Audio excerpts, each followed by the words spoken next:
rush is on. Oh, he's wandering around. Where is the deputy mayor? Yep. I think he had to go home. We'll get him here. You heard that, I hope. We heard it. I know. We thought it was a gun. I didn't hear a gun all and I should be. There he comes. Grab my copy. Oh, okay. All right.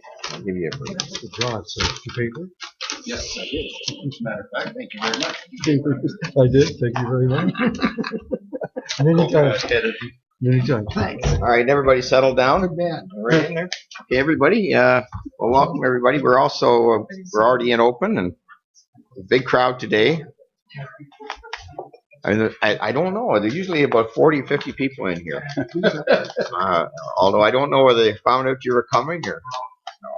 It's all good. They'll be able to see you on television. Anyways, what do you got there, Bill? Where's my? He's from the county. There you go. Moved by Councilor Turton, second by Councilor Elliott. The minutes of the October 17, 2017 council meeting be approved. All in favor? Carried.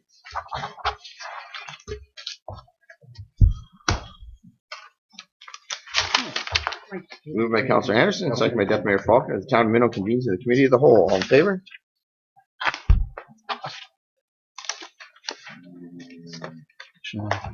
Additional items. Any additional items? Yes, I do. Tom, here's one. Bill. All right. Bill. Okay. And there's no public meeting, and we have a delegation. And Aldo, would you like to come up? Are you going to bring the whole crew up? Or are you just going? Linda wants to. Well, Linda is here all the time. Eh? Certainly. Mark's going to come up. And welcome. And it's great to have you here today and talking about the Wellington County plan and going forward. So, as I said, we don't get a lot out to council, but this is on our website and Whiteville picks it up. So there's a lot of interested parties out there listening in. We have a full complement almost of press here. And where's Pat today? I don't know. Took a day off. Anyways, thanks for coming. Thank you, Worship, members of council. I'm happy to be here. And with me is Mark Powley, Manager of Policy with the county as well. It's my first time before this council in my new capacity. Yes, welcome. As director. Congratulations. Thank you. I'm pleased to be here for that. I let you know that it's, for some of you that don't know me, it's not my first time in Minto. No. We were talking on the way up here. I did, my early part of my career, worked with both Palmerston and Clifford, developed the official plans for those two communities and also the zoning bylaws. And Councillor Elliott may remember me from a few decades ago. I remember you a lot. But happy to be back here. And I'm also working with Wellington North on their strategic plan as well. So again, pleased to be here. We're here to talk about what the province has been doing, and they've been doing a lot lately. I'm sure you're aware of that. And we're fortunate enough to have Mark and his staff taking care of all the communities in the county relative to the number of provincial initiatives that the provinces and the current government is undertaking. So maybe what I'll do is just pass over to Mark. We'll go through the presentation, and we're here to answer any particular questions you may have. And I'll let Mark begin. Make sure, Mark, the mic goes right over to whoever's speaking, because otherwise you'll get the. Yeah, that's good. Is it on? How's that? Yeah, it's good. Okay. Great. Perfect. Super. Thanks. Well, thank you, Mayor Bridge and Council. This is I'm going to be talking about a report that's in the agenda, which is about the comments that we provided on the provincial growth plan draft agricultural system. Back in May, the province released updates to the growth plan for the Greater Golden Horseshoe and the Greenbelt plan. The growth plan included policy direction for the province to establish two new systems across the Greater Golden Horseshoe, an agricultural system and a natural heritage system. The mapping and methods for those systems were not available when the plans were released back in May and went into effect in July. But earlier this summer, the province released draft mapping and supporting documents for the agricultural system through the Environmental Bill of Rights Registry. And the report that we've tabled in this agenda through your CAO is the comments that we had provided in September to the province on that initiative.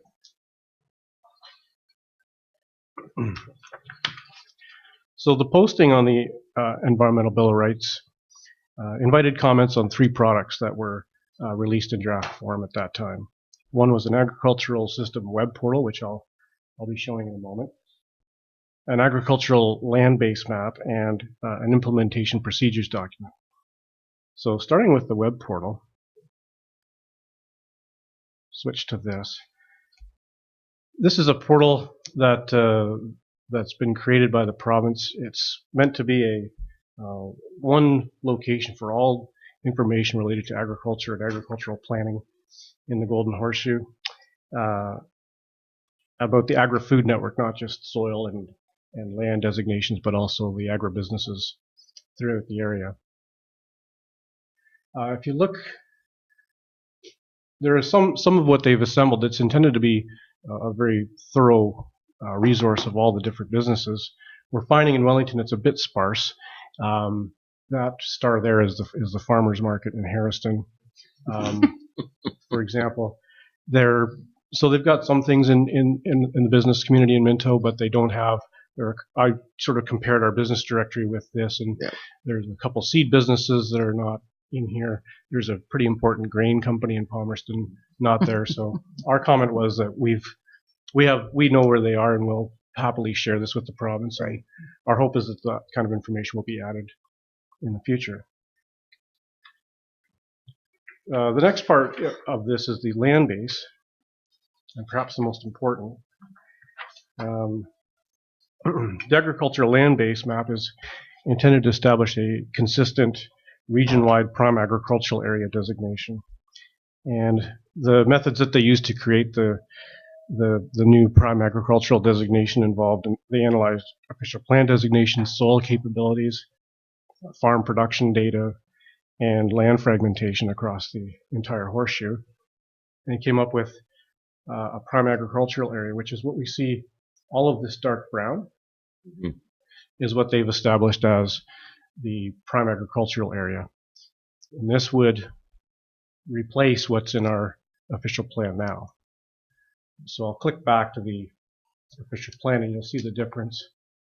You have to kind of, the dark brown is their prime and our white is our prime.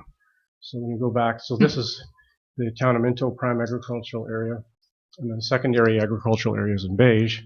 So I'll click again back. You can see it's a substantial reduction in the amount of secondary agricultural, as far as that's what they had as their draft. And so our comments on that were hampered by the fact that when they initially released the mapping, the entire town of Minto was shown as prime. We were able to meet with them in late August and explain that they had misapplied the official plan, and so they fortunately they listened to us and they went back to the drawing board, and this is the revision that they had shown. It made it difficult for us to finalize our comments in time for the Environmental Bill of Rights, and so one of our main comments was to ask for an extension to the commenting period. On lands where the prime agricultural area differs from the county official plan, we'll be required to amend our official plan to conform with this. Once this process is complete across the entire horseshoe, the province's overall objective is for the prime agricultural areas to match where they cross the boundaries between the county and all of our neighbors. So that's the kind of the overall provincial objective with this. So I'll move on then to the implementation procedures. So that's a document that they've established, which is intended to guide our conformity process when we have to change the plan to implement their system, and for implementing those policies once they're in place. So we had concerns with the approach that was shown in there, or the way they were discussing some of the non-agricultural designations that we have in the countryside, in the county, and in Minto. Minto didn't have as much of a problem in this area as some other areas because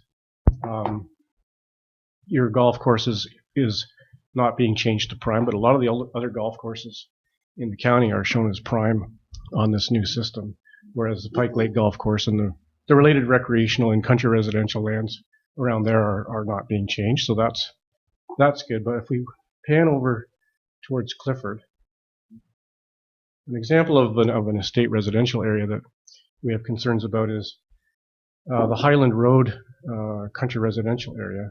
Right. Is most of that is now showing as prime. These are the kinds of things that we would expect to be able to correct when we finalize this. But the way it's discussed in the implementation document, it sounds to us like we're only able to correct really large areas that seem that we don't agree with. And one of the points we made was that if an area should be corrected, it shouldn't matter how big it is. So that was one of the main points that we made. So those are the highlights. I'll just summarize by saying that we had asked for that extension. We haven't heard back. Our office and the county warden have not kind of been approached about some further back and forth on our concerns. So that's really all I can say about that process. And then I guess just in summary for Minto, I think the main concerns are that, and I think what the CAO wanted us to be here to get across to council is that the main concerns are that the reduced area that's designated secondary agricultural will generally mean less severance and small scale business opportunities in that part of the town. So I think that was the ground I was planning to cover on the agriculture and the report that's in the agenda. I think, Your Worship, what we were asking, I mean, you think about some sort of macro level exercise of the province, and they're missing a lot of details. And I think that's our concern. Data to the province, both with respect to the agricultural system and also the natural heritage system. We want to ensure that the system is accurate, it's fair, there's fairness in it, and it's consistently applied, at least across the county. So those are the objectives. As Mark said, we haven't heard back. We don't know. The expectation was when we approved the growth plan in May that we would have something by the end of the year. We've asked for an extension. We haven't heard anything, so we don't know where we stand with respect to that. Hopefully they're considering that. That's what we're going to approach it. Judy. So I appreciate your work on this. But I guess it's pretty concerning to me that, and I assume it is to all of us, that there was a lot of process went into determining in the official plan where secondary agriculture land was and where primary agriculture land was, and so on and so forth. And it just seems like the province has just kind of taken a marker and colored in the area without that process, without that backing to determine actually where those where that line should be, or where those lines should be, because we all know that that's not how geography works. It's not that easy just to block out the urban areas and on whatever that blob is east of Clifford. I'm not sure. Actually, I thought maybe that Highland Estates would be in there, but I guess it's not quite. Is that what you're saying? Through your Mayor Bridge, it's just on the edge. Yeah. I was going to say just on the edge there. Yeah. So No pines in there. So like there's no doubt there's a big difference in the land in Minto. Kind of, if you draw a line at the 12th line right here, yes, there's some primary agriculture land north of there, but there's a big difference in the crops that are grown, the ability to grow crops even north of that line compared to south of that line, basically, right? And I mean, that's drawing with a marker too, and it's not that easy, but to me, it's just like, it just seems like they've just taken a marker and done it. So I guess all I can say is appreciate your work on it. I don't know whether there's anything else can be done about it. Yeah, it's just kind of disappointing that it's been that carte blanche. Maybe. Yes, thank you, Mayor Bridge. So realistically, we're talking Minto. What's it like in Howick? What's it like in Gray and Bruce and Are they having the same battle? And Perth. Through you, Mayor Bridge, those communities are outside of the Golden Horseshoe, and Okay. so they're Okay, not part of the system that has been established, and so there isn't a system that they have to put into their plan and replace what they've got in their plan. So it's totally out of the Golden Horseshoe. All of those, like. Okay. Through you, Mayor Bridge, is there any way that the council can support you in any way in this endeavor? Would it benefit us to also send correspondence and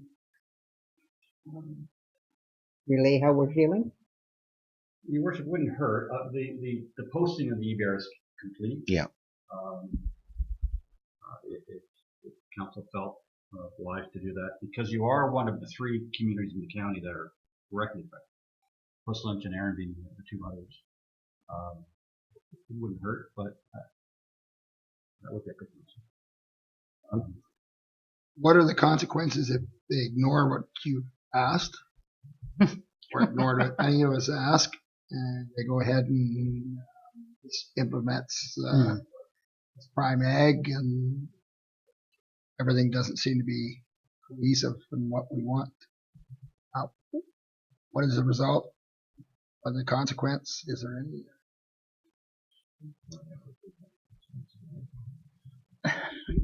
Through you, Mayor Bridge, consequences to us or to the To ministry? all of us. Like, so if it's left out, it's just a map, or is there going to be consequences if we go ahead and work within that prime area? We lose the right to have growth where we need to have growth. Whatever. I just want to know if there's any consequence. Yeah. So for the landowners that are in this, that are in what's, if they don't change anything, I think is what you're saying. Yeah. If they don't change anything, then what? Landowners in this area that is dark brown that currently are beige will no longer have the ability to get severances or establish small scale businesses that are not on farms. In prime agriculture, it's become we have a better ability now with new policies to establish small businesses and small industries on farms. But if you're in prime agriculture and you're not on a farm, it's much more difficult to do that. And that was one of the advantages of being in secondary agriculture is you don't need to be on a farm to establish a rural business.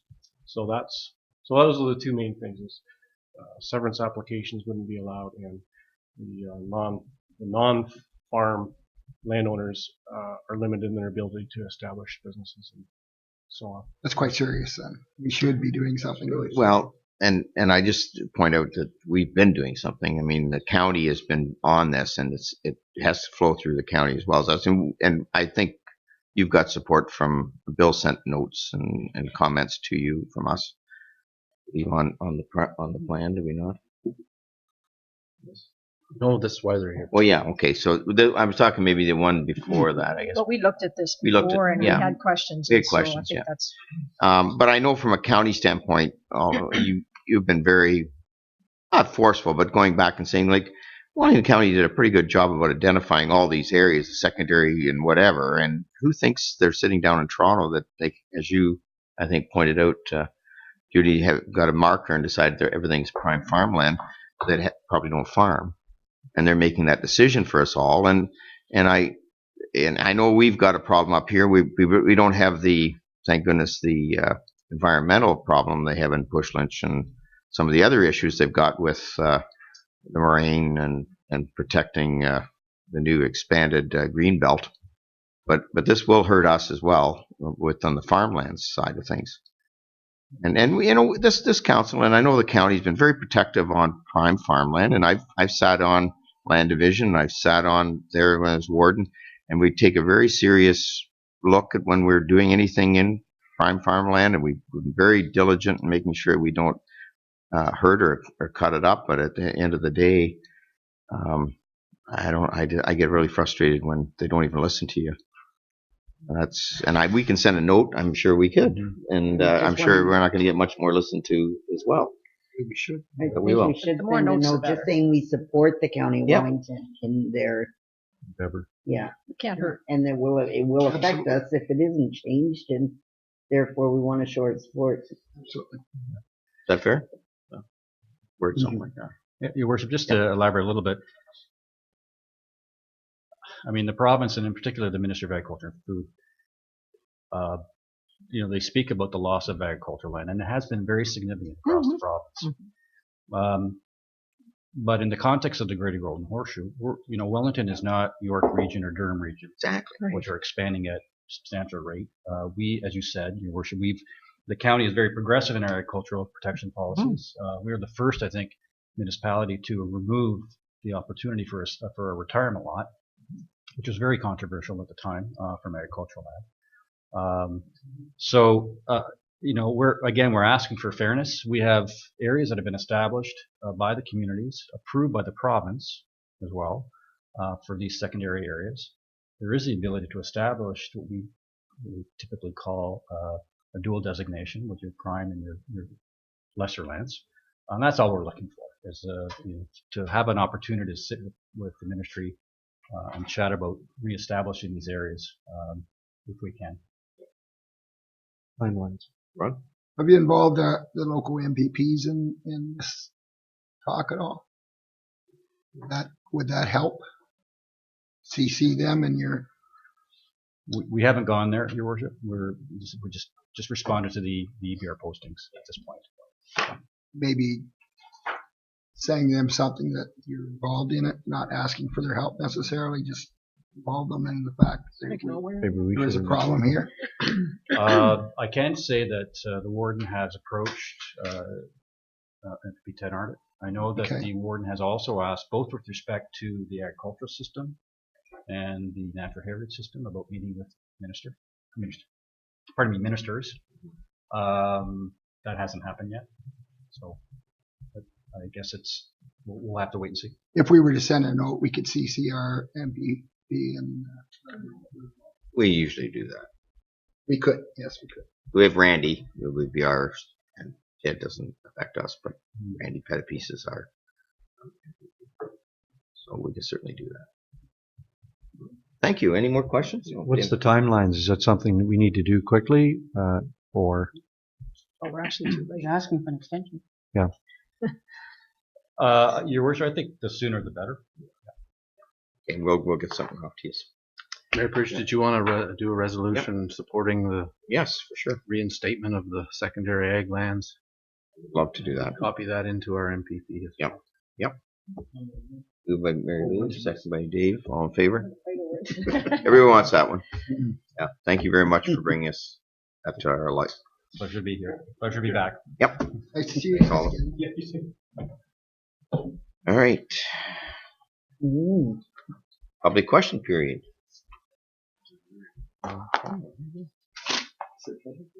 Correspondence. Anybody want to phone anything out here? There's a lot here. But of course, fine.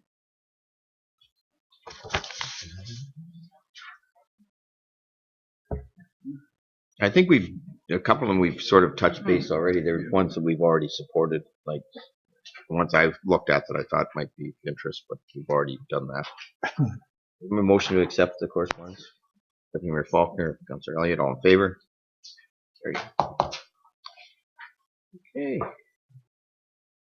We can let you guys go if you'd like. We don't have to stay and listen. Or maybe they'd like to say. You're allowed. Yeah, that's fine. I think you should say. Linda, are you staying, Linda, for a couple of these items, or are you good? Do we need Linda to be here for any of those two items we have on? Why don't you bring them up, Mayor Well, Pritch? why don't we bring them up right now, and then you can. Can I have somebody move them up? Judy and Ron, all in favor? Where are they now? McCluskey's 12C2. Oski. So we're moving up we're 2 and 3. 12C2. Oh, C. 2. Yeah, we are. First one is number 2, and that's the 7th report for Mikowski's, 5th line, Palmerston. And we have our Michelle's doing this for us tonight. She's all not nervous at all. She tells me no. Nope, not at all. Okay. And you have backup now. Linda's here for backup. Yes, and the comments. Yeah. So we have a consent application for the surplus farm dwelling property to sever 7.3 acres and the retained parcel of 32.8. We met and we had absolutely no serious concerns other than the county GIS mapping does not show that the cliff line with desired municipal road allowance. It appears that there are segments of the road, if you look on that page there, it almost appears as if a road is going through it directly through the property, or it's not. It's not. So you want to make sure that we get that cleared up, as well as the parcel has a private septic as well. So we will be requesting an apportionment for the severance. Otherwise, we don't have any major concerns other than making sure that access arrangements to the subject land, including dedication of any lands needed to accurately locate the existing road for our municipal right of way, and that the drainage assessment schedule is approved. You want, Judy first? Well, I just wanted to mention on this road allowance. So this is another case.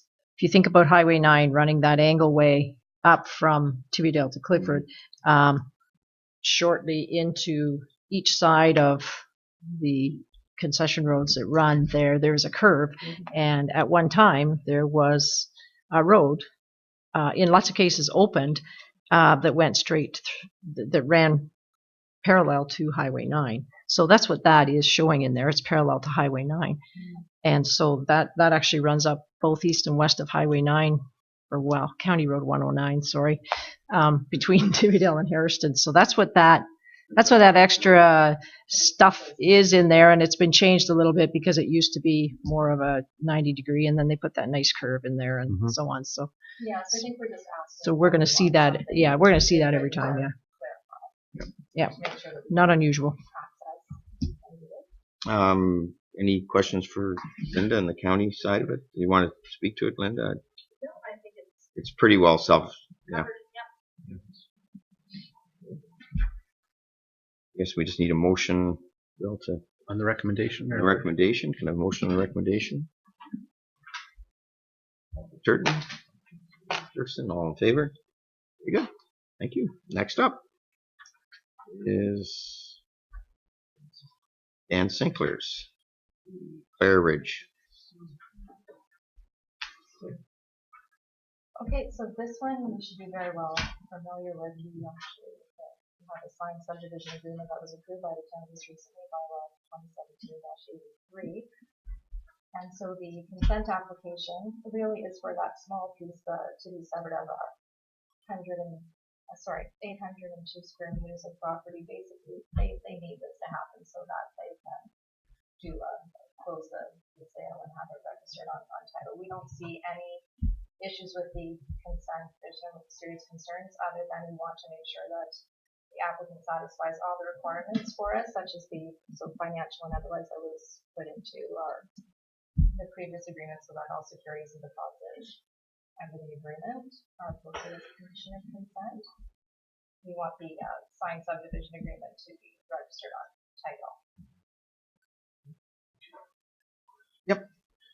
So just a question for, if we approve this severance, then does that remove that permanently from the subdivision for future references if an issue on road allowance, property line, all that kind of stuff came into, or agreements with for snow removal or whatever with the subdivision agreement?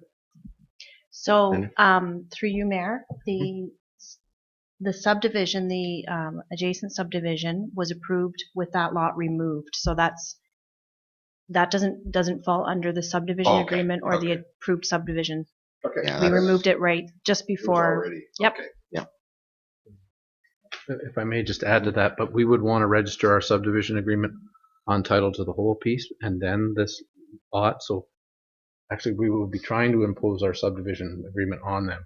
And it mainly just deals with the grading and drainage of the site and all that stuff. So Yeah, that's the part I meant. that's why we're asking for it as a condition of severance, that that subdivision agreement be registered on title, and then this lot can go on. So just so I understand, does the subdivision agreement include that? Will it include that land? Because Yeah, if I may, we would be including the whole severed and retained piece in our subdivision agreement. It doesn't have this one removed. Your draft conditions may remove it, but our agreement applies to all of it. Okay. And I don't think shouldn't be an issue. No, I think it would be similar to a development agreement when you enter into And it. that's just, Yeah. We just want to You've make just sure thrown we it know in about as one. That's fine. Yeah. drainage was the part actually being part of why I brought that up. So just so I understand, you're asking for that as a condition of approval for this lot. Right. If I may, Okay. he has signed the agreement, and he is supposed to post securities here. I think they may be in, but they're coming in. And then we would ask that proof of it being registered before the deed is given for this new lot. That's what our recommendation says here. Right? Moved by Deputy Mayor Faulkner, moved by Councilor Anderson. Favor. Oh, Gene, you got to get in there. Sure, you're welcome. Thank you. Thank you very much. Well done, everybody. That was good. We're done. Head back. Thanks. See you guys. Where are we now? Go back up here. Aiken Valley Conservation Authority. David, you want to comment on Yeah, this? sure. Yeah, thank you, Mayor Bridge. The only thing that's really the issue here is the conservation area in Gorey. I mean, we had a lot of damage there on June 23rd, and we're struggling with the M&R and how to do the repairs because we've had a lot of complaints because it's kind of sitting as is, other than some grass planted and some cleanup done. So we're working towards that, but it's going to be a long process. So Are they going to want you to take that dam out? So that's the thing. So there's in order things. It's the 21st century, and when this thing was repaired the last time, it was in the 70s. So the people of the town want it to stay. It really serves no purpose other than looks, and it's going to be costly to take the old one out, to fix it so it conforms with the new rules. And I forget the third option. There really isn't a third option, but so you see it. You'll see it on the news. You hear it on the news from time to time. So it's too bad. I mean, we have the situation in a couple other spots where it's like take the dams out, then redo all the rivers, but they don't come with the big check of $1 million and some dollars to do the rivers. They just tell you to do them, and the people want their ponds still there. So. Sure, and it's the M&R. It's all under the jurisdiction of M&R. So we're kind of in a holding pattern, but people want answers. Yeah. We need a motion to accept. Sure. David, second by Gene. All in favor? Right on that That one. would sure be me with my head down and my hand down. Yeah, we did it already. It zipped right Not at all, but through. Economic development, and here's Belinda. Come on down. On down. I'll be really quick. Yeah, right.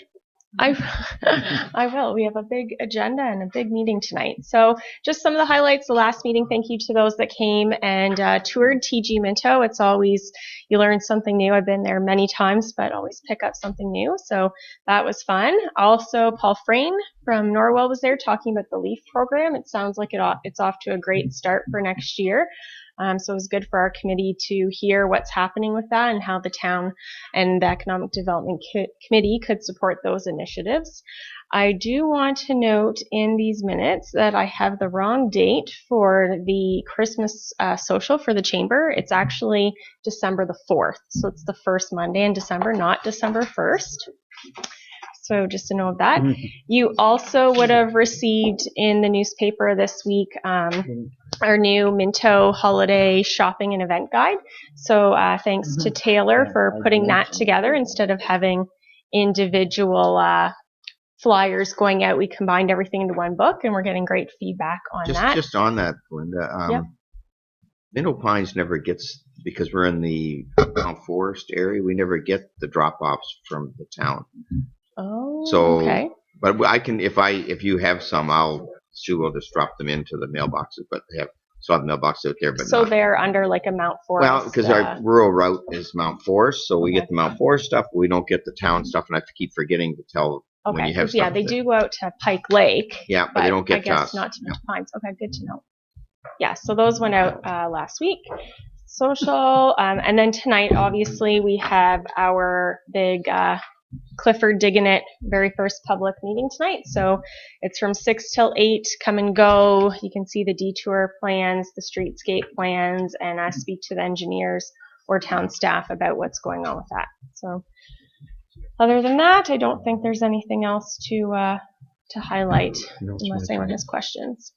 Questions? Motion? Mayor Faulkner, Councilor Burton, all in favor? Are you doing no trails? Are you gonna do them? Or are you gonna have Somebody else? No, I know you can do them if you want. I didn't know. I didn't know if Matt was doing them or not. Matt, go ahead. Yep. Your time's coming. Yeah, go ahead, Ron. Then you can do Okay. them. Yeah, Ron, go ahead. Just, you've all had a chance to read the trail minutes. Everything's straightforward there. One of the things that Matt forwarded to me just before this afternoon, I haven't had a chance to go over all the agreements yet, but we have he dug up copies of all the Harrison Trail agreement with the landowners and the previous town of Harrison. So we will be then breaking those down and redoing them so that they're up to date and making any changes because I think there's probably some private land issues that we'll have to straighten out and carry on. The committee, or part of the committee, did the trails right from Palmerston right through to the end of Clifford, and I got to say, feel really proud that the town of Minto owns those trails because it's there's some tremendous potential there for develop those and to increase use and to market those, and it will not only for us to use, but I think it will attract visitors as well if we do that. So lots happening on the trails, and so that's it. Good work on that. Mary Lou. Through you, Mayor Bridge, you mentioned Harrison and the land agreements. What about the other communities, Clifford and Palmerston?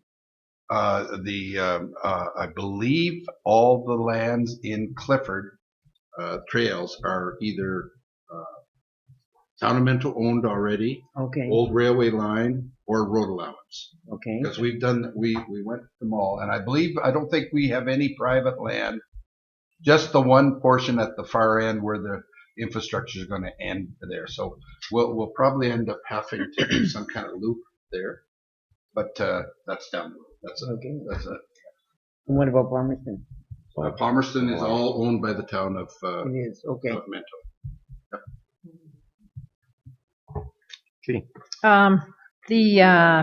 Sorry, through you to Deputy Mayor Faulkner. Question on the Land Pride piece of equipment. Is that a scraper or What is it?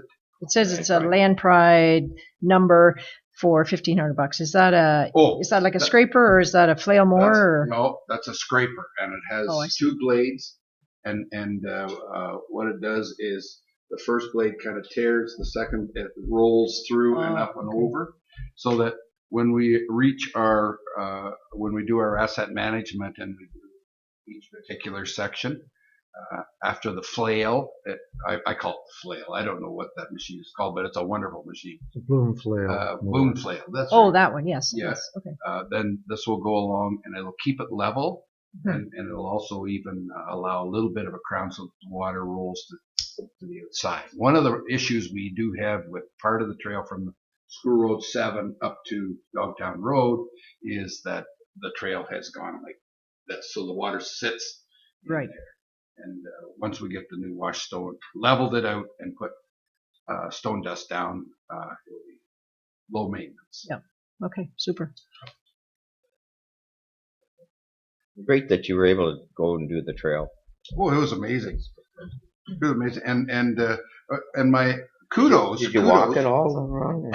I've watched it all. Yes, I have. Kudos to the previous people of the town of Palmerston who Owned started that those piece, trails, and because I know there's Dave Burns Mhm. and Susan Forbes and all those people did a great job of Hugh Thompson. putting tree species there that can be identified are growing, plus bird houses, and it's going to be a real nature thing. And in Clifford, people like Vic Palmer and Working on it. Rick Rock and whatnot that have done a lot of work in the past in making sure those trails were looking good. Super. And there's lots of people in Harrison too, because Harrison is a different type of trail altogether. Oh, I know. Yeah. Okay, Parks and Rec. Did we move the minutes? I think we moved the minutes. Oh, no. No, we No, didn't. we didn't. Okay. Moved by Deputy Mayor Faulkner, second by Councilor Anderson. All in favor? We have now, Bill. Keeps on the straight and narrow on us. Well, thank you, Mayor Bridge. So we had a meeting a week ago Monday up in Clifford, and some of the highlights of the PRAC minutes include the Black Donnelly screening this past Sunday at the Norgan that went quite well. Had about 200 in attendance. Wow. It was a 45-minute short film followed by a 30-minute Q&A with Aaron Huggett, who's actually the writer, director, and one of the stars in the film. He mentioned to me they've created other historical films, but nothing's come close to the interest in this one. And also the cast and crew, which number a little over 100, are volunteers, and that the film was shot in Southern Ontario. So we will be hosting an encore presentation at 1 o'clock on Saturday, November 25th. And we're hoping to get a good crowd out to that too. You said 1 p.m.? 1 p.m. on the 25th. And so we're basically just hosting the event. All the ticket sales go through the company that Aaron created, and they're using Eventbrite as their ticket sales platform, similar to the one on Sunday. With respect to programs, basketball and hockey are running well again this fall. And looking forward to next year, we're looking towards a similar pool schedule in 2018 as we ran in 2017, just in anticipation that we may have fewer applicants for lifeguard instructor positions as in the past. We want to be able to not overwhelm the guards with too many hours, but at the same time keep the schedule as to what the community is used to in terms of the number of offerings for swimming lessons and public swimming and whatnot. We've also applied for funding to run Swim to Survive Plus, which is a program through the Life Saving Society for grade 7 students, and that would run in mid-June as well. The program is a follow-up to the Swim to Survive program for grade 3 students. So basically, you can run the program for grade 3 students, and then 4 years later, when they're in grade 7, it's basically a follow-up program. At this point, we're the only outdoor pool in the county to run the Swim to Survive program. Most other schools attend the indoor pool in Fergus. There's just been a bit of a transportation barrier to get the Minto kids to Fergus, so that's where we stepped in 3 years ago and started offering it at our pools. It just required having the pools ready a couple of days earlier than normal. So, and it's been a well-received program, and the kids and the teachers and the parents seem to like it. So we're hoping we can do both next June. Another program of interest is a cooking class for youth. And with the help of the Minto Youth Action Council, we're hoping to do a test run on Friday, November 24th at Palmerston. That's a PA day, so they won't be playing hooky from school to do that. We'll see how it goes, and that might be something we can pursue into the winter or into the spring. Just with respect to some of the things happening at the facilities, the Clifford Arena parking lot looks good. It's been paved and it's lined, so if you haven't been up there lately, it looks pretty sharp. Oh, a couple weeks ago they paved it. And it's lined already, and yeah. The arena. No, the arena. At the arena, yeah. And then we've got a new brine pump motor installed at the Harrison Arena. The existing one went down, maybe 3 weeks ago, but we didn't lose any rentals because of it, which was nice. Some more things that are being covered in the facilities portion of the report is just the rooftop solar projects are going well, with the Harrison install set to begin next week. And then facilities manager Carr is working with the Clifford Rec Association and the Clifford Rotary regarding capital projects in and around the park in 2018. These groups received donations from the Clifford Homecoming Committee and the proceeds from the homecoming event in August, so they're looking at things to do with that money next year. There's been some discussion in the community about naming the new ball diamond and soccer pitch in Clifford. As you'll see in the minutes, the Rec Association came up with suggestions for names, and we included these in the minutes for your information. Should we as the town be interested in doing so, we'd need to come back with a staff report, as it may have implications for the naming of other rec facilities. And at this point, we currently don't have a naming policy, whether it's for corporate sponsorship or, as in this case, not. So those names were brought forth, and they're just in the minutes for your information. Speaking of Paul Frayne, he seems to be a popular fellow these days. No kidding. We at the meeting, we reviewed emails, and Greg and I updated the committee on a meeting we had with Paul at the Harrison Arena a couple weeks ago. So basically, the CELP program that he coordinates is in need of a new home this school year due to the pending sale of Camp Wayoka near Clifford. Paul reached out to us because he had identified the Harrison Fairgrounds, the nearby green space, and the Greenway Trail as a good spot to run CELP.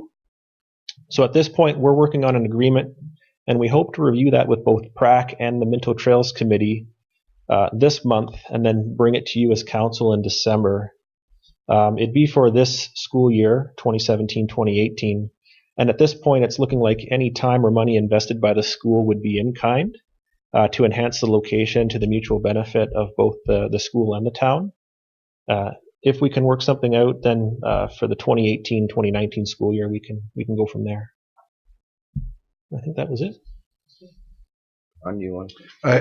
Yes, I would move the minutes of PRAC with the what's the proper word? Connected.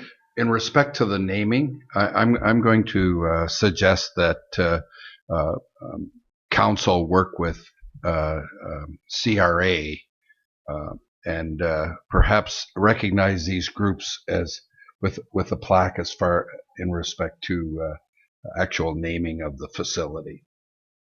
I think we have to be really careful about that, and I'm going to suggest that we work with CRA to identify a method of recognizing these groups and individuals. Bill, on that, I'll just ask, they're really just making recommendations. I think, Matt, you indicated that PRAC wanted to look at the overall naming policy, because we don't have a naming policy. I think that's my concern, is I don't think you want to do anything. I don't think you want to do anything until we get a naming policy in place. Is that what you're thinking, Ron? Is PRAC going to look into that? We also, we were debating how we choose the name, and there are several groups that, as Ron said, that might be offended if you bring one group in and call it that. For example, the Four Aces ball team, years and years and years, played on Clifford Ballpark, and they were the name of Clifford. Yeah, absolutely. So, and I see where they're coming from, but certainly a group that probably would say, maybe the ball diamond should be named after us. So maybe a plaque naming all the groups. Certainly want to recognize. So I think that's something that we asked to come back to PRAC with, so to find out exactly where these names came from and why. I think it was just sort of appeared. I guess, Bill, on that, it's a bigger picture, is what I'm saying. It's nice that I don't mind the recommendation. I don't think you have to take it out of the minutes, in my mind. It's there. No, I'm not suggesting you should take it out of the minutes. But the other thing that I know Al, we had talked about it. I don't think it's up there yet, or maybe it is. Maybe I missed it. But when we moved the ball diamond from Clifford down, there was always the talk about recognizing in a plaque of some sort all the different participation people that were in the old ball diamond, as well as a mention of Tivadale history as well, because the money to do the ball diamond came from the Tivadale site. And I don't know whether we followed through on that, to be honest with you. I think that's still in progress. So I think that's an opportunity to do what We like need the to do swing a lot skirts, more the work four on it, is what I'm aces, and saying. all the different groups that were involved. Plus, but I think we still wanted to do that, and I think we have to bring that back onto the table because I don't think it got done, kind of got dropped. But I think we made a commitment. This council made a commitment back at the day when we took over the ball diamond left and we went down there that we were going to recognize those groups somehow. My memory serves correct. So I think it's a bigger picture. So thanks for the CRA to do that. And I would say we'd go back to them with saying that we're going to look at the overall thing and we should relook at that now that the park is getting finished off and all that, we should maybe look to where we're going to place that history monument of some sort to say, here's what happened. And I think we could do a nice job of maybe even some pictures and different things showing some of the history, I think, rather than just the names here and there. So let's put that back on on your table. So if I may, then I hear that the motion is to accept the minutes and that we look at some sort of recognition in the plaque, in the form of a plaque or other program for the groups mentioned and others. Yeah. Reflecting the history of the. Yeah, I'll make that motion. Okay, and would we refer that back to PRAC and then? Yeah. I think we are, if I remember right, the PRAC committee asked the staff to do all the research and we just sort of had a couple of names and really not a lot of information on it. So we could take the recommendation that brought forth from council, take it back to have some research done by our staff, bring it back again. We'll bring it back. Yep, sounds good. Yep. Okay, we have a seconder for that. Ron, all in favor? Thank you. Fire committee. Here comes the fire committee. Commune. Okay, we have a commune thing here. Yuki. Welcome, our fire chief. Thank you. You're up. We're in this. You're doing it, aren't you? God welcomed him. He's going to do it. I mean, it doesn't really matter. If you want to handle it, you handle it. Go ahead. Go ahead, Chief. Okay.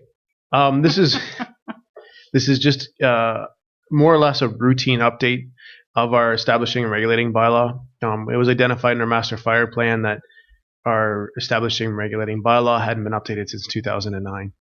And essentially what it is, short form is what we call it as our E&R bylaw, is it's the permission from council to create a fire department and the rules and how the fire department operates is essentially what it is. So as you can see in 2.1 of the bylaw, just as council, the corporation hereby establishes a fire department to provide fire protection services for the corporation, which shall be known as the Minto Fire Department or Minto Fire. So it's you as council giving permission that we form a fire department and what roles we play. I'm not going to go into the composition, the employment, and all of that unless you have questions on that. It lays out the responsibilities of the fire chief, which is appointed by you by bylaw, and it also lays out the deputy chiefs for the rank and file. The biggest thing in there that I want to draw your attention to is Appendix A. If I can get there. Wow, this is a long bylaw. Appendix A is your core services, and that is the services that you give us permission to operate or complete.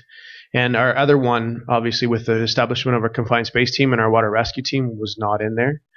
So this is one of the big changes in here, that it does give us permission to now offer confined space services and water rescue services. So it lays out what we do, and it also, to that effect, lays out what we actually don't do. For example, trench rescue is just the awareness level, but we are not authorized to go into trenches and rescue people. Hazardous materials, if there's a hazardous material spill, we're not authorized to do anything with that either. We're not trained in that. and we would call in agreements that we have with with another company and other fire departments. So that's what this is. It's kind of the Bible, or the what you let us do, and it's a rewrite and update from almost 8 years ago. Okay, any questions? Councillor Caldwell? Through you, Deputy Mayor. So you've been through this entire bylaw and made changes with updates to make it current for this time. Correct. Yeah, Okay. As CEO White can say, we made quite a few changes just to update language and update a whole bunch of stuff in it. And there's actually the communique that I attached to it too is the fire marshal's kind of directions, what they remind you of, and they said in there that they're encouraging all fire departments to make sure that they update this because it is so important that for liability reasons on what you authorize the fire department to do and what you don't authorize them to do. So yeah, been through it thoroughly and then made sure that everything was included that we need to in there, and I also compared it to all other bylaws from other fire departments to make sure that we're up to snuff. And you'll probably see it coming back every year, that we'll just kind of update it every year to make sure that we're current. And That was my next question. Is there something? yeah, Okay. yeah, we're gonna complete it every year. Okay, any other questions?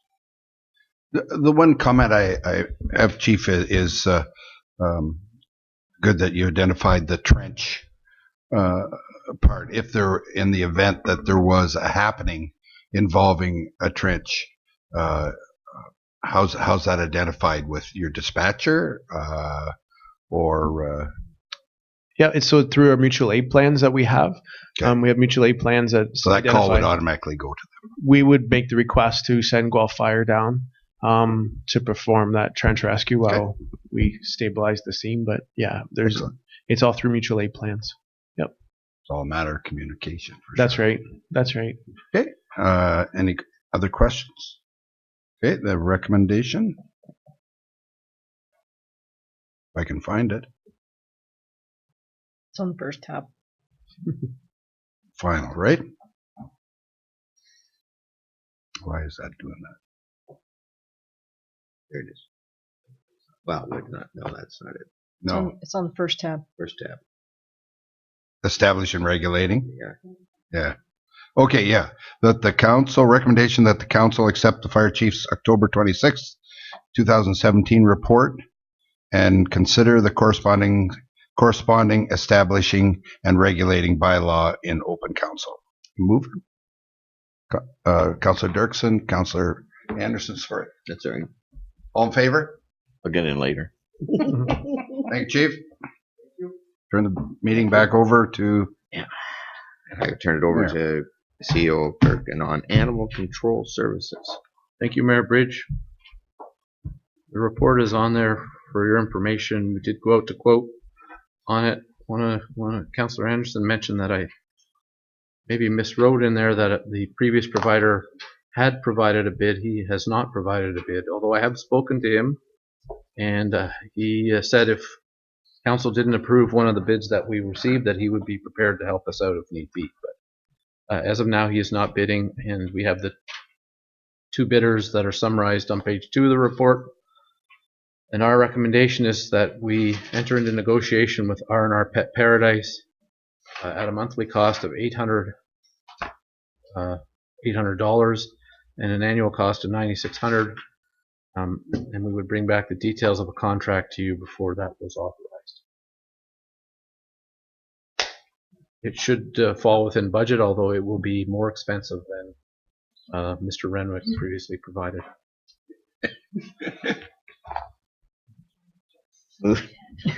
I noticed in some local paper, I believe, that Wellington North has been collecting their dog. It's not a dog tax. What's it called? The dog fees, dog tag fees.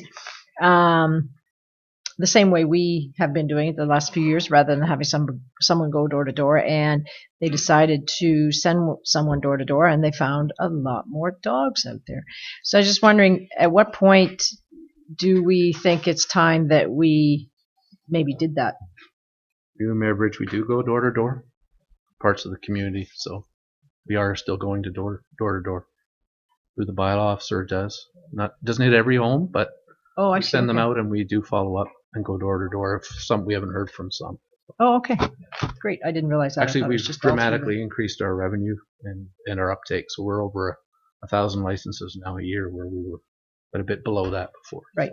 Okay. And I do believe, if I'm right, and previously when we had somebody go door to door, they took a piece of the license fee. Of course. Because this is the bylaw officer We have to doing pay it. him somehow.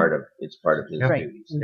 Yeah, that is, if I may, Mayor Bridge, that's not included in this tender. Mr. Renwick used to collect them, I know.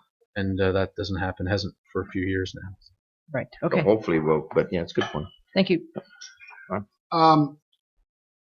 Animals with distemper and skunks and such like, I've been involved in that. I've had calls several times, and I see that the private owner's got to take care of that crazy skunk that's sitting at his doorstep. The unfortunate part of asking them to pay for somebody to come out and do that, some people actually can't afford to have somebody come out and do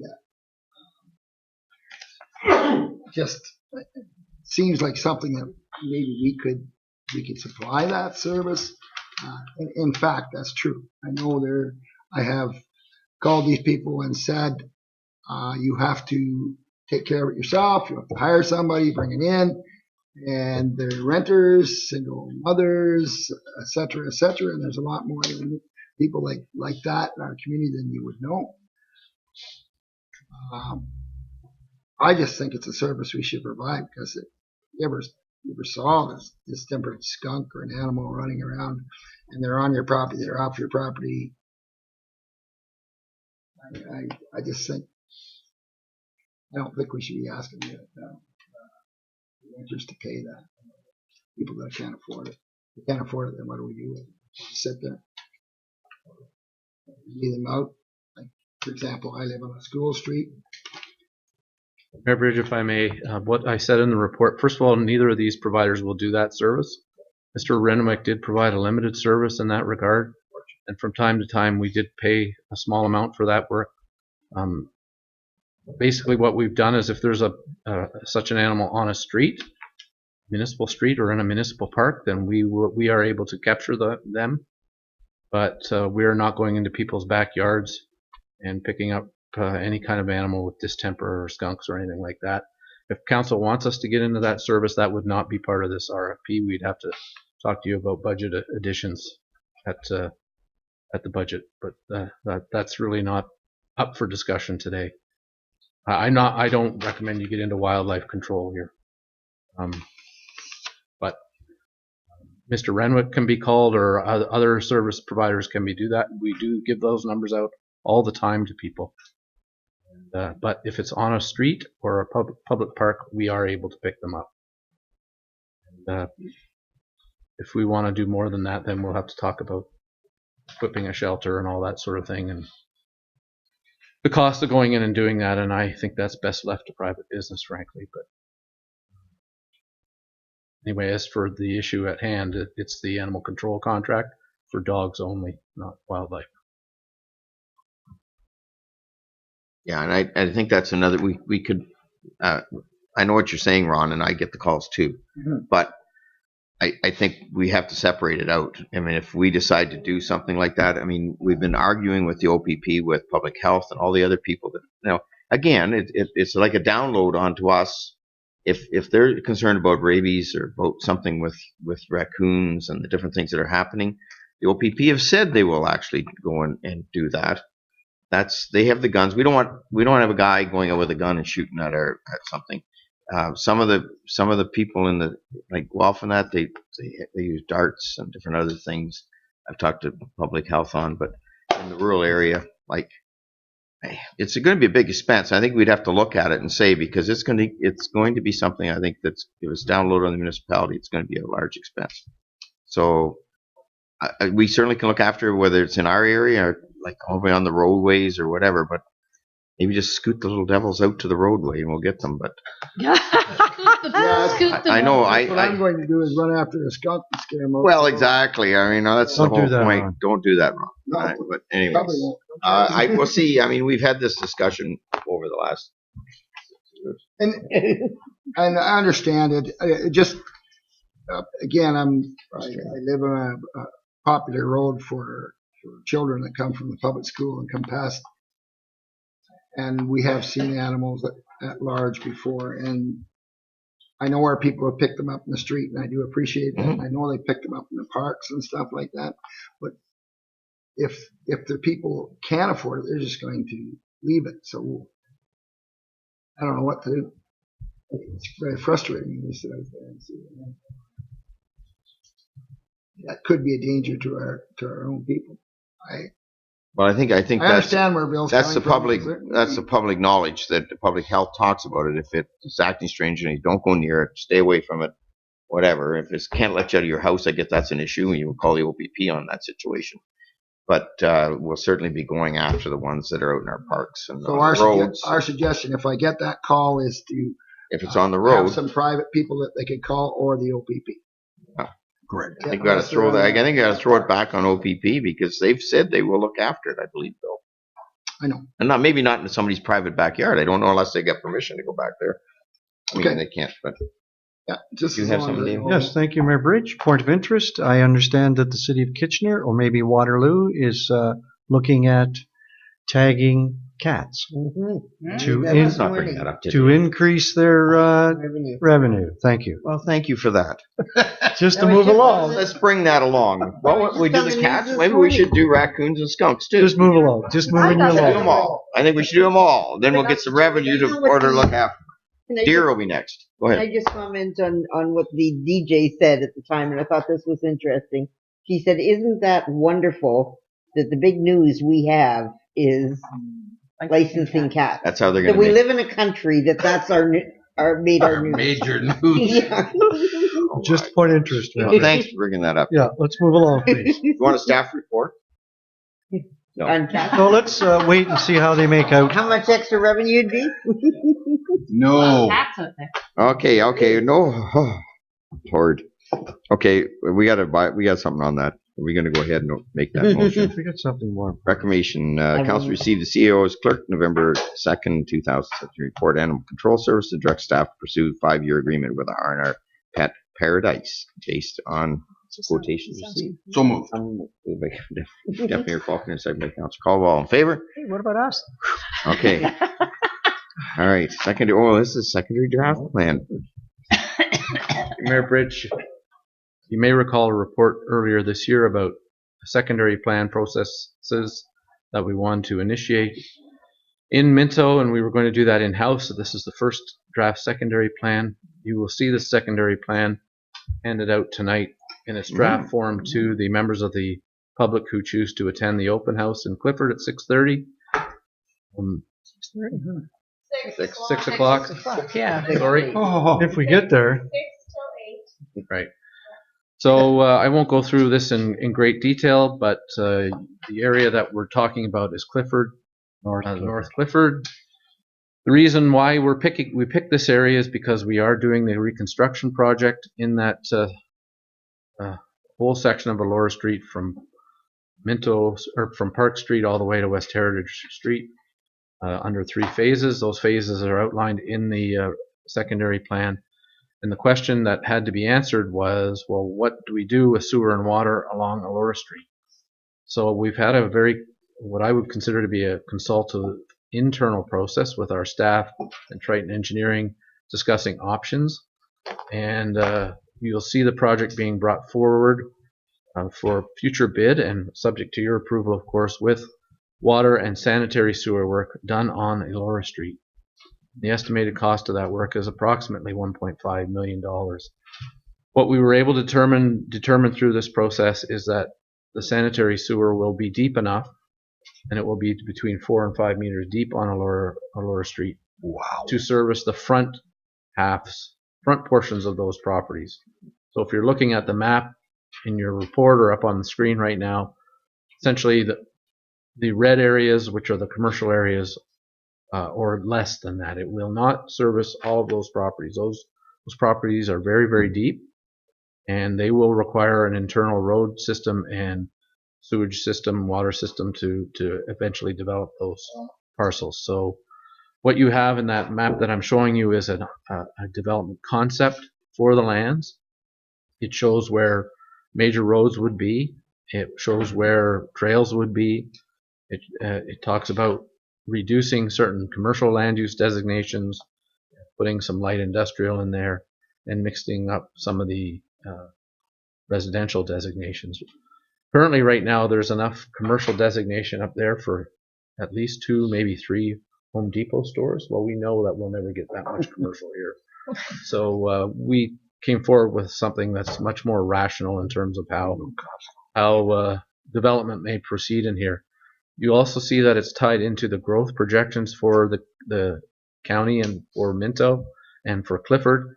We believe that most of the growth for Clifford can be accommodated in this area. So the investment that we make in the servicing should pan out depending on market conditions and whether there continues to be demand for homes in Minto and in Clifford. But over a 25-year period, this would be where both public and private investment in infrastructure should occur. And this plan sets a framework by which it can occur. So the next step is to provide information like this to the public. Triton Engineering will accommodate the general concepts outlined in this plan in their design. And then we will be looking to amend the county official plan to include these secondary planning policies in their county official plan. And of course, that would come back to council first to see in its draft form, and also to for public input. So we would need to hold a public meeting on that. But a lot of hard work has gone into this. It seems fairly straightforward when you look at it, but a lot of trying to lay out servicing and road patterns and land uses and make sure that it makes some sense for the future. Any questions?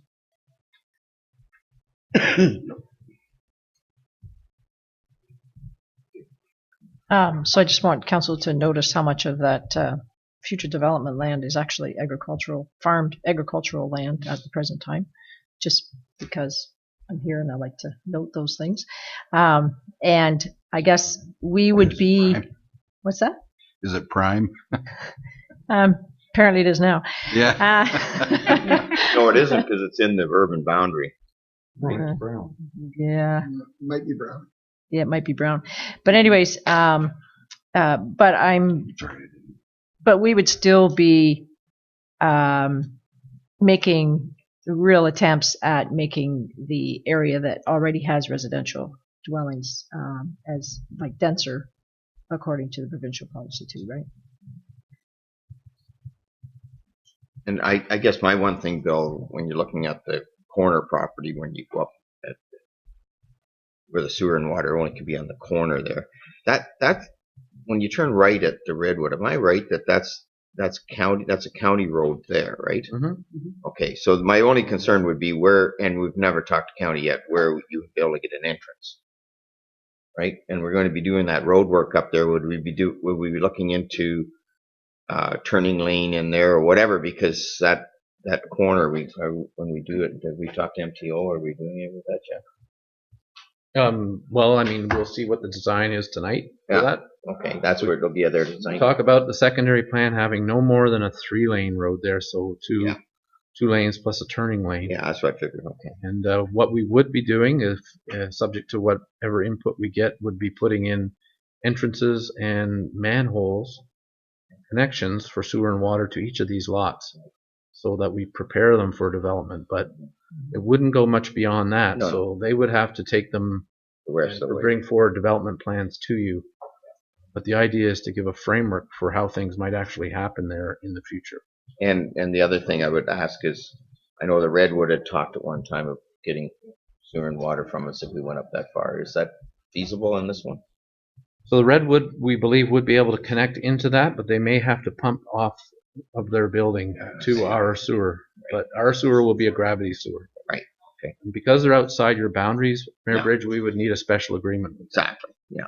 I know that they've indicated a desire to look at that someday, because they can't develop much more what they got with well and septic. So. Okay, good.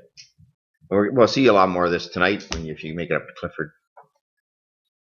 So pretty. Because Well, we'll Mayor have the Bridge, road work today, right? we won't be doing a presentation on this. No, We'll be but- handing out copies and, but if you have any questions about it, But the sewer and water part will be showing tonight. the design will be there from Triton, yes. Yeah, good. The motion to accept. Yeah, we need a motion. Sure, I will. Thank you. By Councillor Turton, second by Councillor Caldwell. All in favor? A hot day tonight or what, Dave? I don't know. Always. Did you have a question? No, I was Oh, okay. complimenting yesterday. All right. David wants to get going here. He wants to get going here. Apparently. Apparently, I didn't quite catch it in time, but I will next time. Okay, Jane Street. Mayor Bridge, in the interest of time, you have a report and a recommendation, so if you have any questions. Well, in fairness, we banged this one around a bit. Essentially, we're signing an agreement to try and make sure 6 lots are developed there rather than 4. Basically. And I think that was a concern of one of the councilors earlier today, that we want to have the intensity of 6, and that does explain it. Okay. Can I just ask a Yep. simple question? The blue hatch line on here, I couldn't find a legend. What is that indicating? I believe, if I may, Mayor Bridge, through you, that's a line from that they will fill to. Okay. Oh, okay. I was just, like, I'm thinking, is that Yeah, just Triton's drawing, or? So the area sort of surrounding the home, that will all be raised up out of the floodplain. Okay. And the area sort of toward the farm and in behind there that's not shown on the map, that will be low-lying. Okay. So in a certain storm, there would be water there, but not on where these homes would be. Okay. Well, moved by Councillor Elliott, second by Mayor Faulkner. All in favor? Hey, John Holman. Clifford purchase. Mayor Bridge, this is a matter where we talked to council in closed session about making an offer on this property. That offer, as per your direction in closed session, was sent to the landowner. He has signed it. The purchase price for the property is $25,000. See it in its location in red on the map. It's near our new ball field, not named Swing Skirt Park, but the ball field in the Clifford Rotary Park. And we're recommending that you pass the necessary bylaw to allow that to conclude in 2018. Ready? You moving? Yes. Okay. Second, Judy. All in favor? Good. That's going to really help the park continue to develop.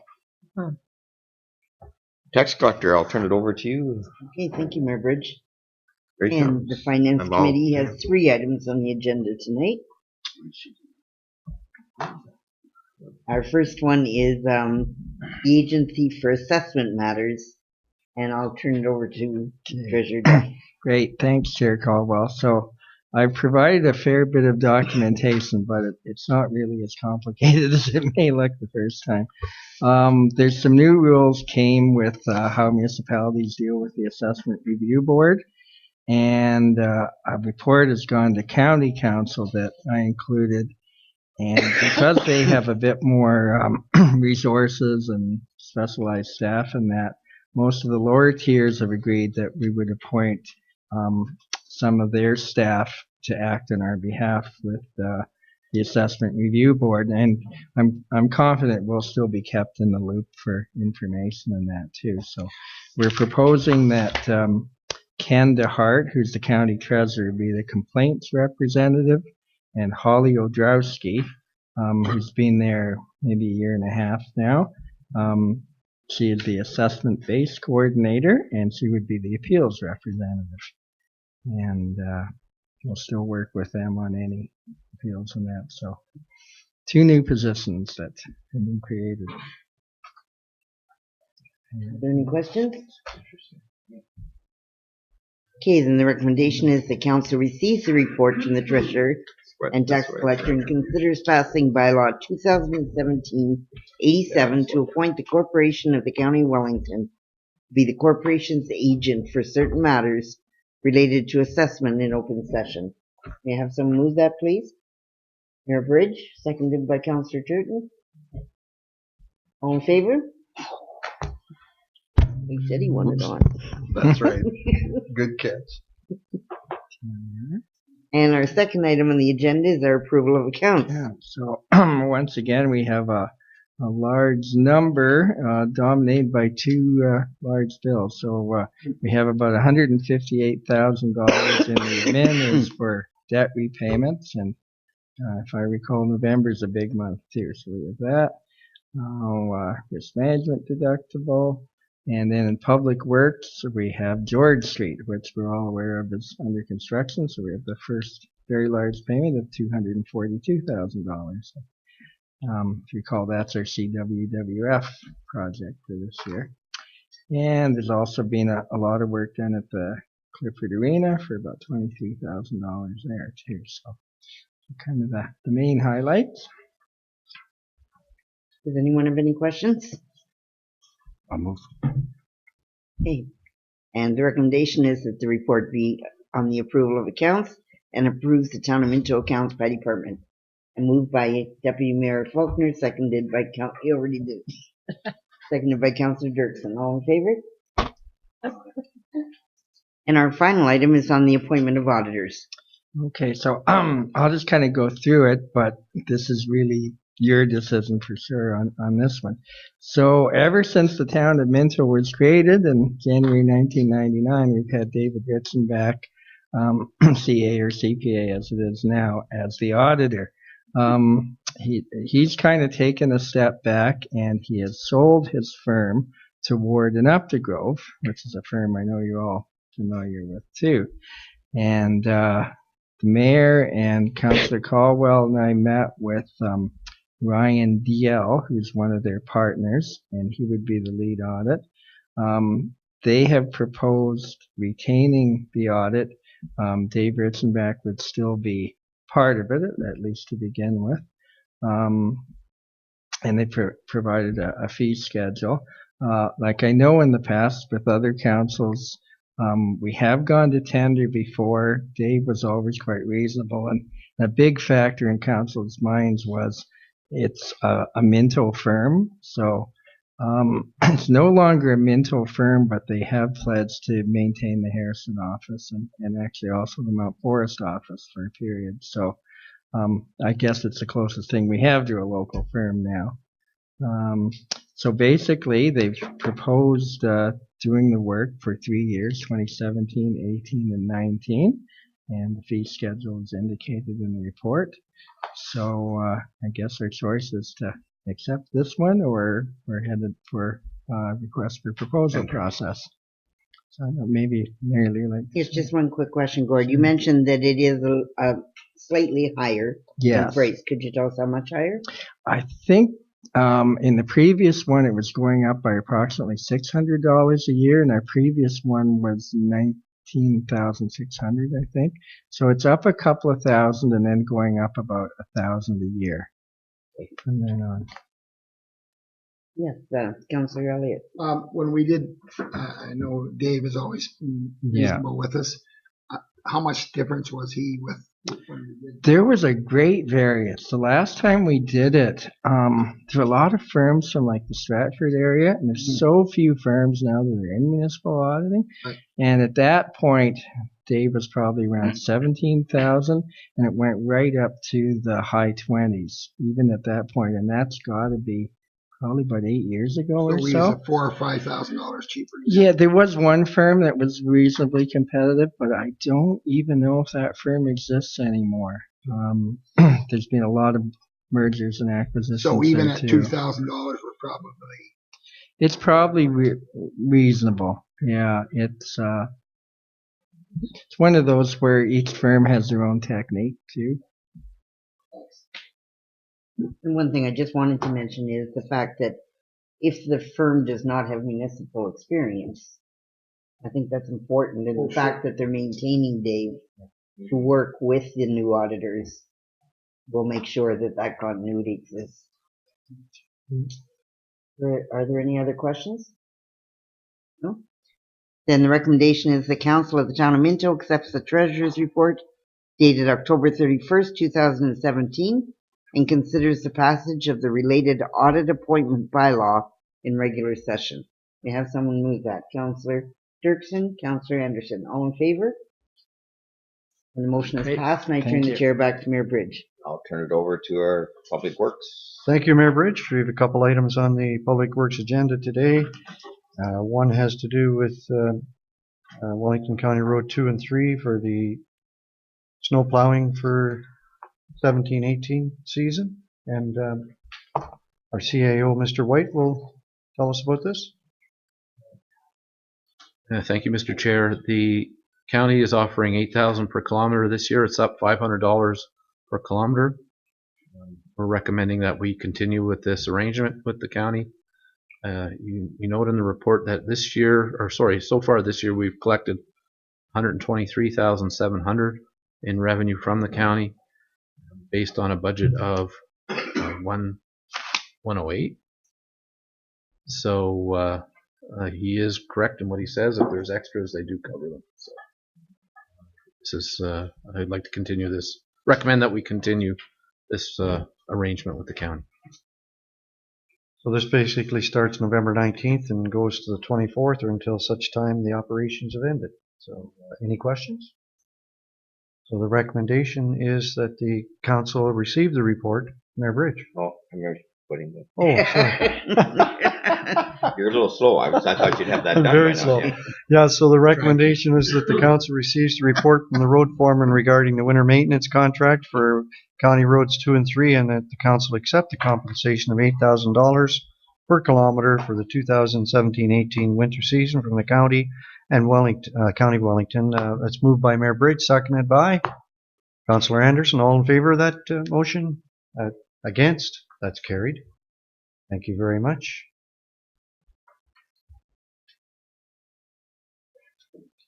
Second item on the agenda, we're very fortunate to have our wastewater foreman, Mr. Mark Robertson, here today, and we want to talk about sewage lift station in the Harrison Industrial Park on John Street. So,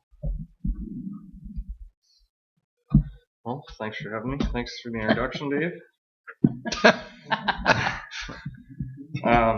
We're talking about the Harrison Industrial Park sewage pump station. Back in 2017 budget discussions, we noted that there were some upgrades that needed to be done on the station. They included electrical upgrades to an outdated panel currently operating on used parts that we can no longer source new parts for. That's if you look in the picture, the top left, one with the red light on the top of it, that's the outdated panel there. Also, the location of that panel is too close to the existing wet well. That's the cement structure in behind. The current standard is 3 meters from that wet well. The reason for that is the vent structure, the arrow pointing there, that vents gases and potentially hazardous gases. If they're near a spark location, that could cause a serious safety concern. We're also looking at doing stairwell and railing work at the same time. Should be noted that the station services the force main for the industrial park, which accommodates that industrial park area, including Farm Fresh, which is one of the town's largest users. So it's a fairly important station. The picture on your bottom right is what we're going to project that it's going to look like once the project's completed. It gives a number of benefits, one of them being that the electrical equipment is going to be housed inside. It's not going to be exposed to the elements, which will allow it to last longer and give us a much better life expectancy and decrease the maintenance on that equipment. We had budgeted an estimate of $140,000 for this work to be completed. The project was designed and quotations prepared by Triton Engineering. They also had an electrical subconsultant to help them with that design. During the design process, the scope of the work increased to address certain issues, mainly around operational control and enhancements to incorporate a SCADA system into the upgrade. This allows staff to, council is very aware of what SCADA does and how it helps our operators deal with issues after hours and reduces call-ins and all that. This work is specialized work. Triton identified that. They notified a number of companies, including Exterra Construction, Finbuilt General Contracting, and H2 Ontario Inc. These 3 companies submitted bids, and there's an attached summary from Triton. Council will note that the lowest bid is more than double what the budget estimate was. We're assuming this is from an increase in the scope of work from when the project was first considered. Among these elements are that the precast building was considerably more expensive than what we had estimated. We had to elevate the structure out of the flood zone area, building retaining walls. That was another big cost. And just the scope of the electrical work, incorporating the existing electrical work that's already there, was significant. According to Triton, they believe that we can achieve some reductions through negotiation with the lowest bidder. It should be noted that Exterra has completed work with the town previously. They did our William Street sewage pumping station upgrade in 2010. During this process, the detailed pricing submitted by all 3 contractors was very similar, so we believe that we achieved fair pricing through this process. Thank you, Mark. Any questions? Deputy Mayor Faulkner? Thank you, Councillor Turton. Does this complete the stations with SCADA system for all of them? Are they all covered now? No, this would just be just for the John Street pumping station. No, but we have it I know you have SCADA in every on site. Young. We have SCADA, but we don't. Our water system does. Oh. And we're working at I see. moving SCADA into wastewater. Okay. One step at a time. Okay. If I may, you did Clifford this year, right? Clifford Yeah, actually Clifford got done. commissioned Clifford yesterday. Yeah. And I thought we had them all done. And SCADA is very important. I mean, it does allow the staff far more flexibility, and lots of times there's little things that you have to go out and look at. And, well, you can probably do it from home. Plus the data is automatically recorded, right? Yes. Record evidence. Mr. Chair. Yes, sir. Go ahead. Mark, will that building cover all that you see there? It'll cover that. Yes, all the panels, all the panels that are exposed will be incorporated into the building. Yes. What about the concrete part? The concrete part, that's the collection area for the sewage. So they would be separated. Okay, so it would be moved basically. The concrete part would stay where it is, Right, and but the the other electrical part. would be moved. Yeah. So that's part of the. Increased cost. Other questions? Mark, can you give us an idea on the magnitude of size of that building? Is it, what 8 or 10 feet wide by 20 or? 8 by 10. 8 by 10. Looks bigger than that. Well, that's just a sample, I think. Yeah, that's just a sample. That one there for sure. Not the real one. Got somebody right beside you. Oh, pardon me. Councillor Caldwell. Sorry about that. Go ahead. Councillor Chilton.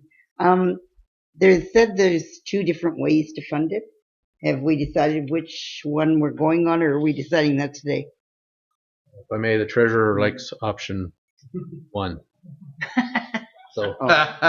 So if it is option 1, the unspent wastewater capital would just go into reserve then for next year. Is that correct? Yeah, like I say, this is like early November, so we're not going to get an awful lot done. We've got 140,000 budgeted right. 2017, so we'll see what they get done. Hope we get a progress payment at the end of the year and consider that amount In the 2018 That budget. makes sense. Yeah. Okay. Thank you. Any other questions? I have one question, Mark. When the hydro goes out indefinitely, we take a generator out and to drive this equipment, or are we having a generator on site? There's a generator on site. There at is, this okay. location. In That's the another picture. part of the incorporating that electrical Yep. connections in. Okay, so no other questions. The recommendation is then that the council receive the wastewater foreman's November 3rd, 2017 report, sewage lift station, Hairston Industrial Park, and the Triton Engineering November 3rd, 2017 quotation, summary and awards. The work reference in the reports to Xterra Construction, Inc., and an amount of $255,539.96, including hydro and contingency, but not including HST, and that the additional cost be funded in the 2018 wastewater capital budget. Can I have a mover and a seconder, please? Councillor Caldwell. Mayor Bridge, all in favor of that motion? Against? That's carried. Or against it. Very well done, Mark. Thank you very much. How long did it take you to prepare that? Covered it very well. Wow. Thank you. Well I'll done. pass the chair back to our mayor. Come easier. Yep. Businesses, other businesses closed. I think Ron. Yes, I just remind everybody about the Legion service for Remembrance Day on Saturday at 11 a.m. and there'll be a laying of a minimum number of wreaths at the cenotaph, and then the remainder of the service will be indoors at the Legion, upstairs at the Legion. Thank you. And Palmerston will be outside for the whole thing, Palmerston will be outside for the which I'll be at. So hopefully good weather. And we had we had a great turnout at Clifford on this past Yes, we Sunday, did. and a good turnout and a nice ceremony. And we were at Crescent Care as well. Ron, is it Ron? No. Who else said Ron? Oh, Bill. Sorry, I had Bill. Yeah. Go ahead, Bill. Mayor Bridge, we had originally set our first budget meeting for November 28th. We have at least two councillors that are not available on that, members of council not available that day. I did a straw poll over the email and came up with the date of December 12th, Tuesday, December 12th at 1:30, starting at 1:30. I didn't ask the time. And I would like if council could have the motion to that effect, but before you do that, we don't have a second budget meeting scheduled yet. And I know there are trips and so forth people take in the later winter. And looking at when we have meetings scheduled, I think that we may need to go on a Thursday or Friday in order to have that meeting before the end of January. Otherwise, we're into March. So I wondered about, and I have not done a straw poll on this one, so I'm sorry for that. I think our first council meeting will be Tuesday, January 9th, 2018. And then you also have a meeting on Tuesday, January 23rd. And I believe in at least one instance, as of January 20th, some members of council will not be in. So I wondered about meeting on 18th or 19th of January for the capital. I chose that week to be away. So the whole week. We should have talked and picked the same week. If I may, is it the whole week? I'm away from the 12th to the 19th, inclusive. So Maybe we should send it out, Bill. I don't think we're going to get it done tonight, are we? Sorry. Do we have to have probably it- not. Do we have to do No. it tonight? No, but I just we I think we'll be into February by the looks of that. well, if we're into February for sure, deputy mayor's not. That's right. Oh. So that was trying to schedule it before. But I think the idea of Thursday or Friday, like not necessarily on a Tuesday, but maybe we could do it the week before or something. 12 to 19. Okay, I can send it out for the week before. Well, Judy's going to be gone that whole week. Right? No, but the 4th. But not the 4th. I'm saying like the week. 4th could be all right. That's a Thursday. Oh, 12th. But the 11th would be all right too, right? You'd be okay on the 11th, Judy? So about the 11th of January. Does that look okay for people? Fine with me. Thursday, January 11th at 2 o'clock. That's a budget meeting. Or Budget. 1:30. Not supposed to have our phones on, so I can't tell you. I don't have mine on. I got my calendar on. I'd have to go get it all. 2:30, Bill? I guess we might as well leave it at 1:30. Yeah, let's do it. Let's start as early as we can. So Thursday, January 11th for the Capitol. And how long will that go for? Midnight. It should be done that's an by, interesting usually done by question. 5 o'clock. Okay. And then the December 12th, right, at Yep. 1:30. It's all usually done by 5 on Be 5 and then, yeah. 1:30 both times. So if I could have a motion to that effect, hopefully we don't have any Hopefully we don't have to do it again. All in favor? We're good. Okay. All right, thanks, Bill.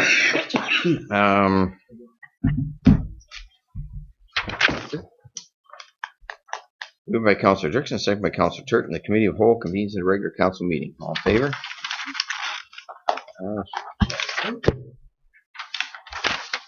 Moved by Councillor Elliott, second by Councillor Colwell. The Council of the Town of Minto ratifies motions made in the Committee of the Whole. All in favor?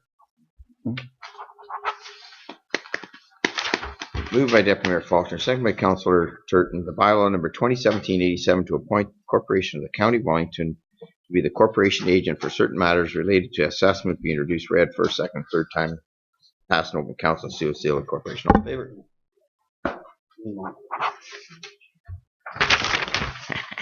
Moved by Councillor Anderson, second by Councillor Caldwell. Bylaw number 2017-88 to establish and regulate the fire department and to repeal bylaw number 0931 be introduced, read first, second, third time, passed over the council, seal of corporation. All in favor? Moved by Councillor Elliott, second by Deputy Mayor Faulkner. Bylaw number 2017-89 to authorize the agreement to maintain certain approved work funded through the Town of Minto Community Improvement Plan (CIP) be introduced, read first, second, and third time, passed over the council, and seal of corporation. All in favor? Moved by Councillor Turton, second by Councillor Dirksen. Bylaw number 2017-90 to appoint the municipal auditor to the term of 2017 to 2019 be introduced, read first, second, and third time, passed open council, seal of corporation. All in favor? Moved by Councillor Anderson, second by Councillor Elliott. The bylaw number 2017-91 to authorize the agreement with Gerald Burrow regarding the town purchasing land in Clifford be introduced, read first, second, and third time, and passed open council, seal of corporation. All in favor? Moved by Councillor Caldwell, second by Councillor Dirksen. Bylaw number 2017-92 to authorize a sublet commercial lease agreement with Kathleen Barry for office space at Launchet 1, Allure Street, Unit 3, Harrison, be introduced, read first, second, and third time, passed open council, seal of the corporation. All in favor? Just going to clarify if you needed any, but Didn't need any. Yeah, we knew about that. okay. Moved by Councillor Dirksen, second by Deputy Mayor Faulkner. That bylaw number 2017-93 to authorize the agreement related to development Jane Street, Palmerston, the conditions for access across the 1 foot reserve and discharge of municipal easement be introduced, read first, second, third time, passed open council, and seal of corporation. All in favor? Moved by Councillor Caldwell, second by Councillor Elliott. The bylaw number 2017-94 to confirm actions of the Council of the Corporation of Town of Minto respecting the meeting held November 7th, 2017 be introduced and read first, second, and third time, passed open council, seal of corporation. All in favor? And moved by Deputy Mayor Faulkner, second by Councillor Turton. The Council of Town of Minto adjourns to meet again at the call of the mayor. All in favor? Thanks for the meeting, everybody. Well done. Good job. Good meeting.